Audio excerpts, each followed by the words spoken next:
I'm Don Barrett, and I represent the Rotary Club of Poway-Scripps. The Poway Rotary Parade for 2019 is our premier contribution to the community. That the community really wraps itself around that parade.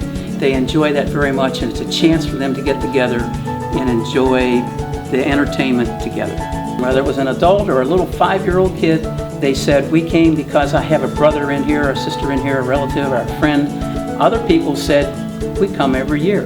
We wouldn't miss this parade. It's also our premier fundraising effort. We raise funds for the parade.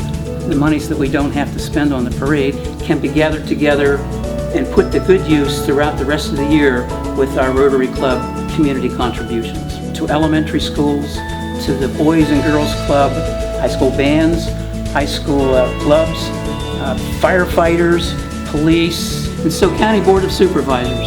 The Rotary Club of Poway-Scripps appreciates very much the contribution that you gave us last year for our parade, and we look forward to another contribution this year.